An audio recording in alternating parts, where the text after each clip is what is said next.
Hi everyone, this is Monique, the host of Signs Matter. I'm so excited. I'm here today with a community icon, Mr. Percell. He's the owner here of Simply Wholesome, where we're actually sitting. It's a restaurant. He'll explain more about it. It's a restaurant. It's been here since the 80s.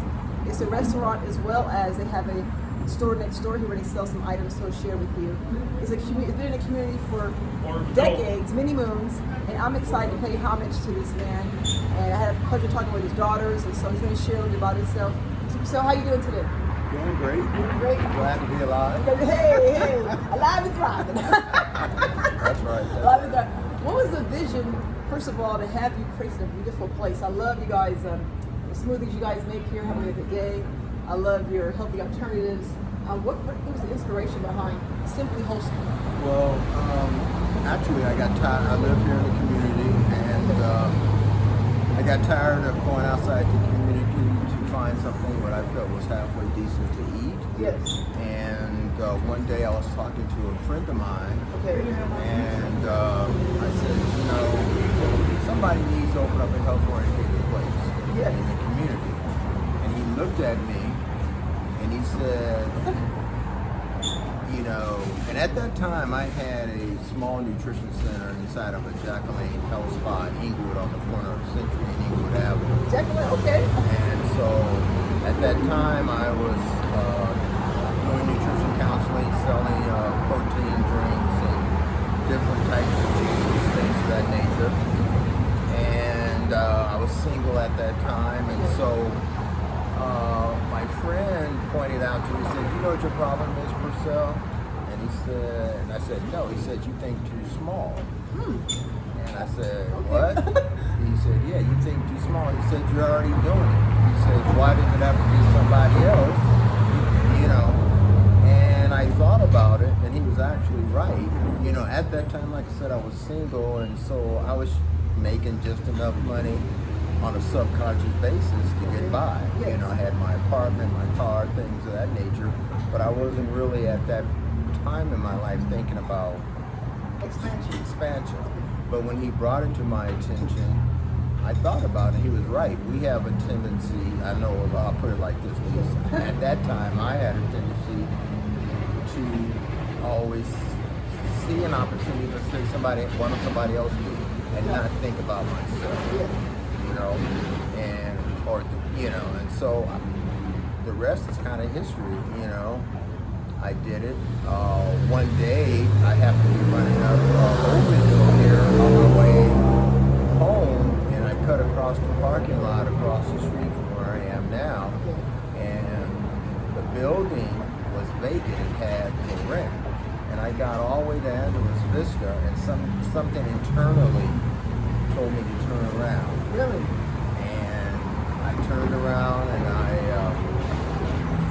memorized the number to the landlord, and I called, and I was fortunate enough to get that building, and that was in 1981.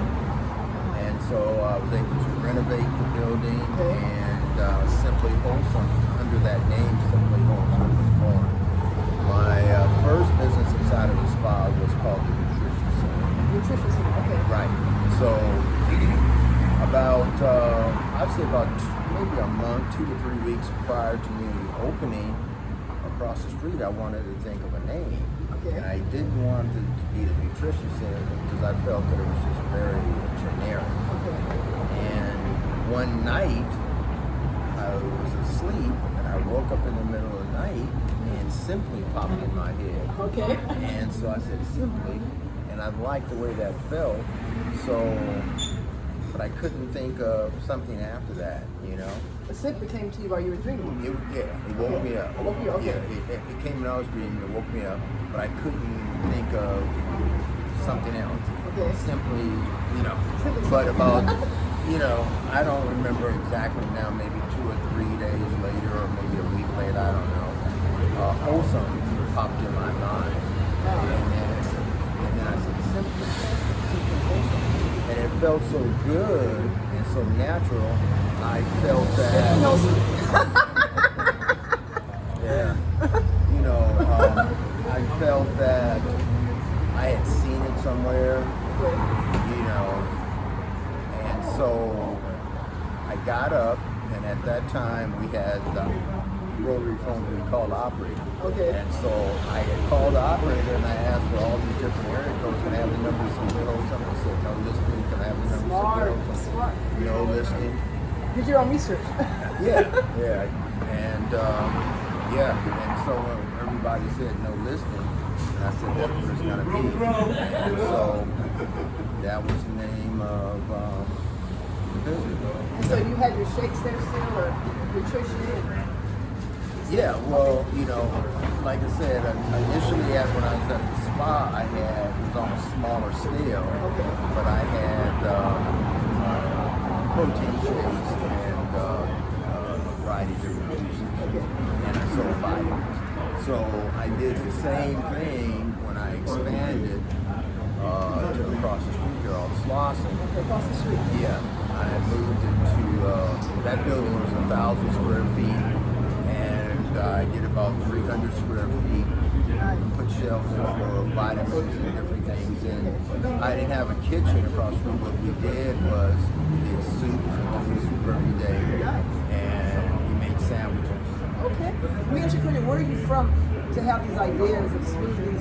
Because smoothies are so popular now. Juicing is so popular now. But in the 80s, for you to have that concept is very rare. I'm sure it existed, but not as much as it is now. So what gave you that idea of concept? I know you have an athletic background, but what that? What got you to that even idea, which I love juicing smoothies, but I'm doing it now, it's 2025. What got you doing that in the 80s? I think it's awesome. Well, I was a distance runner in the 70s. In high school, I ran cross country and ran distance, events, half mile, things of that nature. Running cross country at the high school I was at, I went to Morningside High School in England. Morningside? Okay. Yeah. And so I was fortunately enough to travel to different schools in different areas. And so I was exposed to a lot of different things. And one thing that I noticed in a lot of the South Bay, that there's a lot of, not a lot, but at that time in the 70s, there were small health-oriented spots. You know, they might call them like the little different spots where they had like the wheatgrass and different things. And so I got used to, when I'm out there running, maybe with some friends or something, after we run, we'll stop at a little spot and get a protein drink or whatever, different juices. But unfortunately, when I was back home in the community, when I was finished a run, we didn't have anything. And I found myself on a subconscious basis going back to those areas to get a drink or get something. But Did you feel better when you drank them when you was running long distance in high school? did I feel better? Yeah, because it makes you, I have it juice, I feel great. I mean, I think everybody feels better when you eat better, drink better, not just me. I'm just saying that you had the concept of having that actual store for it. So you had to feel a certain way in high school for you to want to do it. Well, yeah. Well, like I said, when my friend mentioned that to me, when I thought about it, it was really weird.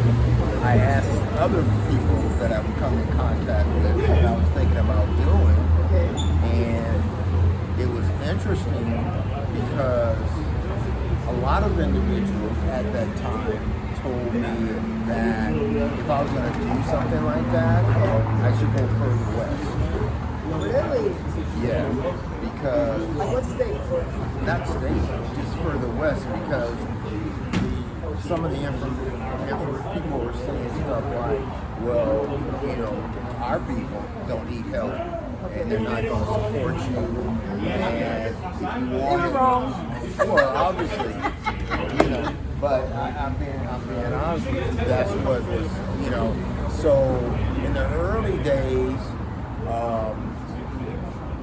I got people, because I kind of tested the water. You know, I wanted to stretch out from the spa. You know, the spa situation was a little different because it was more insulated, and people that were members, they were coming there already. It's 1,000 square feet place you had across the street. Yeah, once I expanded. Yeah. But I only had a small 200 square feet at the spa. Okay. You know, yeah. But the thing is that was interesting at that time is that a lot of individuals that I did speak to about, I'm thinking about opening up a health organization in the community, that I got a lot of negative feedback. The negative feedback, like I said, wasn't to the fact that what I was thinking about doing was bad. It's just that they didn't feel, people said you would not, our people are not eating healthy, so you won't get that support. And I've always, I guess, been kind of hard-headed. I always kind of done what I wanted to do. That's good. And I think a lot of that also was genetic, but also stemmed from me being a brother running distance in the community, because a lot of times, most of the time I had to run by myself, because mostly black athletes at that time in the 70s in high school and stuff was playing football, basketball, because cross country distance running was more of what they considered a white boy sport. All the brothers did sprinting and long jumping and hurdles, and I was out there with the white boys kicking their butt, but I had to get up and motivate myself every day to train, you know. So I think over the years I kind of developed that individualism to where I was a self-motivator, and even though I was getting at that time some negativity from some of the individuals that I was getting their opinion on if I should do this or not, I saw the need. If I felt like that, then I'm sure there was a lot of other individuals that felt the same way. Exactly. And again, because I was in Inglewood at that time in the nutrition center, I saw people coming in, because when I did the nutrition center in '81, over in Inglewood on Jack Lane, it was a transitional period at that time.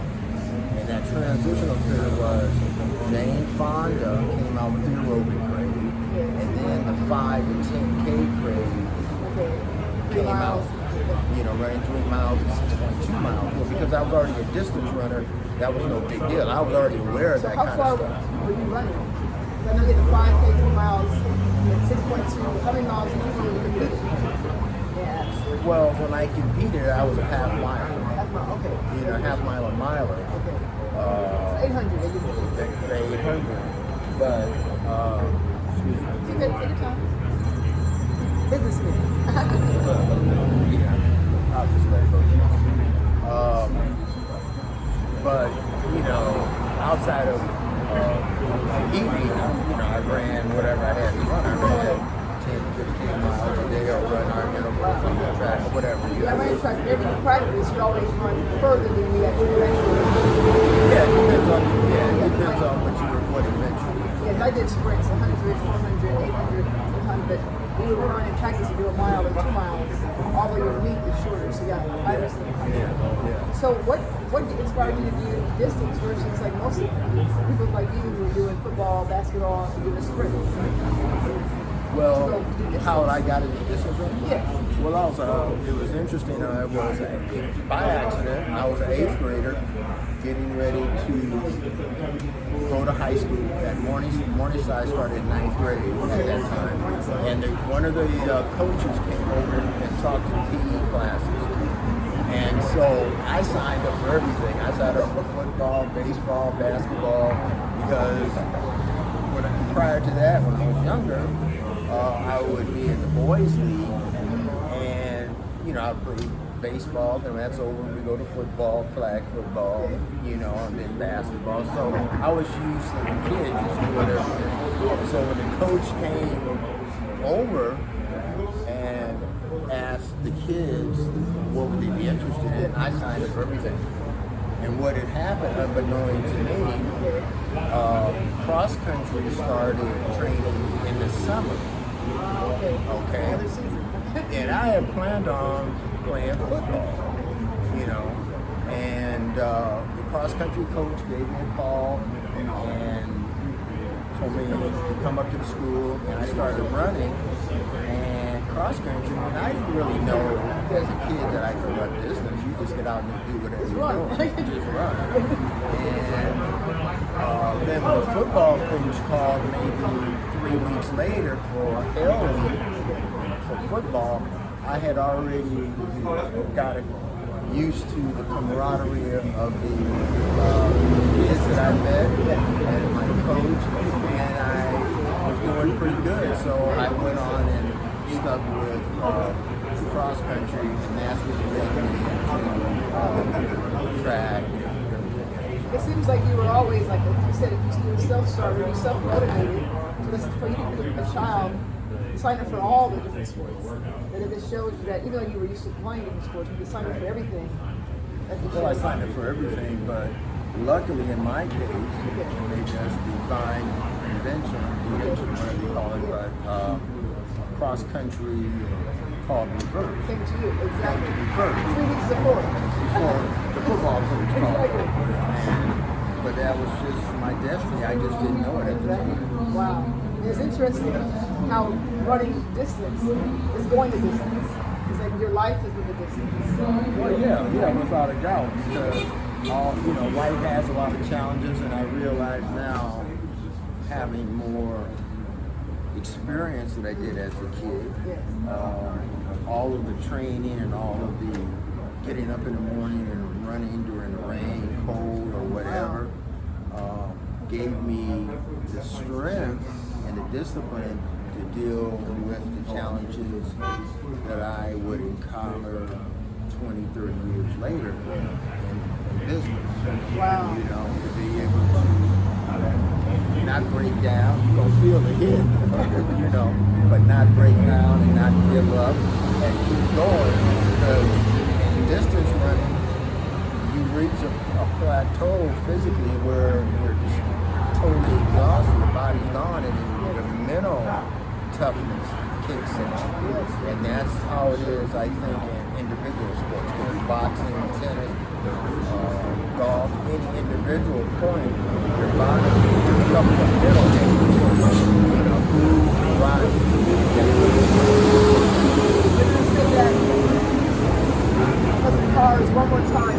That's really important. My coaches always say mind over matter, mind over matter. So you're saying the body doesn't matter, but if it hits a plateau, the mind has to kick in. Can you repeat that again?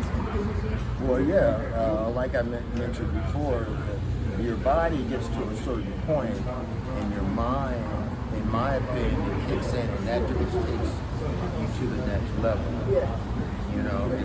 It's that mental toughness. Mental toughness, I agree. Yeah.